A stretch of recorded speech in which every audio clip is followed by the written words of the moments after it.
अड्डा में मैं हूं हर्षदा। मेरे साथ दिल्ली से जुड़ रहे हैं वीरू। और भारतीय बाजार जो आज दिन भर मुनाफा वसूली की गिरफ्त में है, क्या आखिरी 1.5 घंटे में रिकवरी आएगी या नहीं, ये एक बड़ा सवाल है। हालांकि आज इंट्राडे में आप गौर करेंगे तो 22,400 के बियॉन्ड हम जाने की कोशिश में थे, पहुंचे भी, लेकिन ऊपरी लेवल्स पर मार्केट टिका नहीं है। निफ्टी बैंक ने भी ऐसा अटेम्प्ट दिखाया। हालांकि 48,200 के पार हम ज्यादा देर तक नहीं टिक पाए हैं। एक इंडेक्स जिसने ज्यादा बेहतर रिकवरी दिखाई है वो है मिड कैप इंडेक्स, क्योंकि इंट्राडे में करीब 1100 साढ़े 1100 पॉइंट का नुकसान दिखा रहा था, अब महज 600 पॉइंट नीचे है। तो वीरू, कोशिश तो हुई है रिकवरी की, लेकिन इंडेक्स में शायद टिक नहीं पा रहा है वो मूव। क्लोजिंग के लिए क्या लेवल इंपॉर्टेंट है? Good afternoon Harshada. देखिए, एक आईटी से बहुत स्ट्रॉन्ग एक्सपेक्टेशन थी, क्योंकि निफ्टी आईटी 100 EMA के नीचे था हर्षदा, कि टीसीएस के ठीक ठाक नंबर्स और स्पेशली मार्जिन फ्रंट पे जो नंबर्स अच्छे लग रहे थे, उसके बाद एक रिकवरी आएगी। वो रिकवरी आई भी, लेकिन सस्टेन नहीं कर पाई। निफ्टी आईटी इस वक्त डे लो पर है, और आई थिंक जिसका हम जिक्र कर रहे हैं टीसीएस का, वो डे लो पर है। देखिए हर्षदा, आज मैंने सुबह 2 बातें कही थी कि पुल बैक जनरेट करने के लिए जब हमारी ये एक सब्सटेंशियल गैप डाउन की ओपनिंग हो रही है, 2 चीज़ें क्रिटिकल होंगी। एक है 22,380, जरा प्लीज़ मॉर्निंग की प्लेट लेके आइएगा एक बार, और उसके बाद है 22,264 और 221।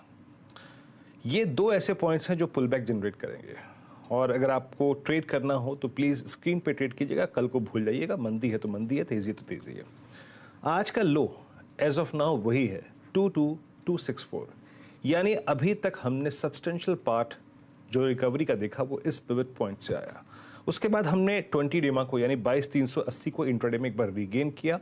हम थोड़ा ऊपर तक गए, लेकिन हम कैपिटलाइज नहीं कर पाए, और जब आईटी की प्रॉफिट टेकिंग शुरू हुई तो हमने फिर 20 EMA को तोड़ दिया। अभी एज ऑफ नाउ हर्षदा हम 22,348 पे हैं, यानी हम 20 EMA माइनस 30 पॉइंट नीचे ट्रेड कर रहे हैं। मेरी अप्रोच करेंगे, देखिए अगर आपने सुबह शॉर्ट किया या फिर पुल बैक भी खेला, बट इस क्लोजिंग को थोड़ा डिफरेंट पर्सपेक्टिव से देखिएगा। क्यों? एक तो ये कारण है कि डाउ फ्यूचर्स लगभग 155 अंक ऊपर है। सुबह तेजी थी, थोड़ी सी और बड़ी, अब डाउ फ्यूचर्स 155 अंक ऊपर है। ये एक क्रिटिकल भूमिका निभाएंगे।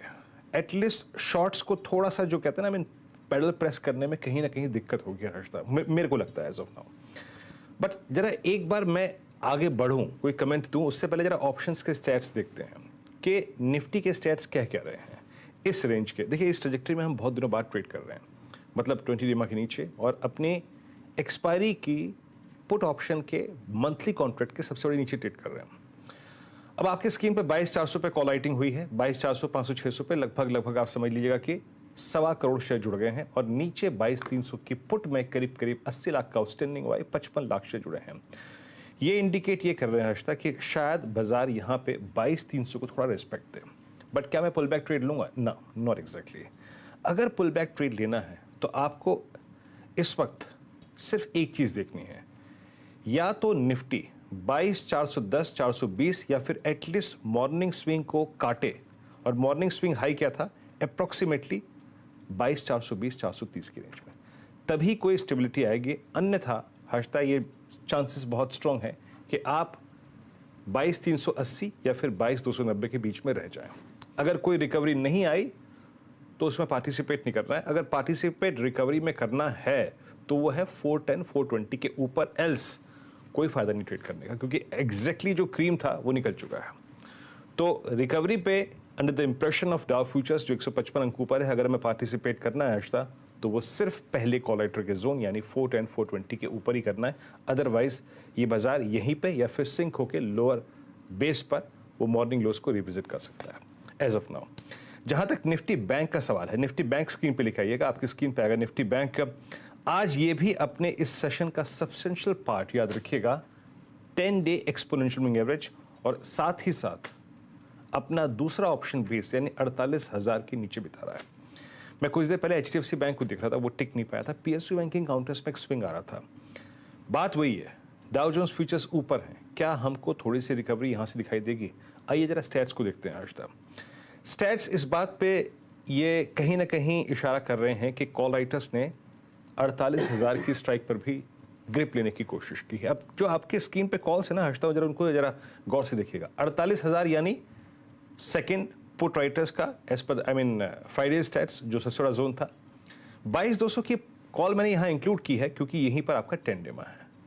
और 48,500 पे करीब करीब 23 लाख से जुड़े हैं, 35 लाख का आउटस्टैंडिंग हुआ है। लेकिन अच्छी बात यह है कि अभी 48,000 की पुट पे 47,800 की पुट पे 47,800 के आसपास आपका 20 डेमा है, यहाँ भी पुट राइटिंग हो रही है। तो मैं रिकवरी का एक पिक्चर यहाँ भी ड्रॉ कर देता हूँ। जैसे कि मैंने ड्रॉ किया कि निफ्टी में 22,421 425 के ऊपर ही कोई एक सस्टेनेबल रिकवरी आ सकती है, उसके बाद हम 22,500 को छू सकते हैं। वैसे ही निफ्टी बैंक का केस है। अगर हम 48,200 की ट्रैजेक्टरी के ऊपर निकलें तो चांसेस हैं किसी रिकवरी के, तब बाजार थोड़ा सा न्यूट्रलाइज होने की कोशिश करेगा। अदरवाइज निफ्टी बैंक भी सिंक होकर हटता 47,725 775 उस वजह जो डिस्कस किया था हमने 20 डे एक्सपोनेंशियल मूविंग एवरेज, उसको हिट करे, उस बात की गुंजाइश है। तो वीकनेस है स्क्रीन पर, ये परसिस्ट करेगी, मेरा कहने का मतलब ये है। और अगर इसको कम होना है और आपको डाउ फ्यूचर्स से थोड़ा तालमेल बिठाना है हर्षदा, तो आपको निफ्टी स्पॉट पे 22,210 220 माफ कीजिएगा 22,410 420 और निफ्टी बैंक पे 48,200 के ऊपर ट्रेड करना पड़ेगा as per these stats Harshada. जी हाँ, तो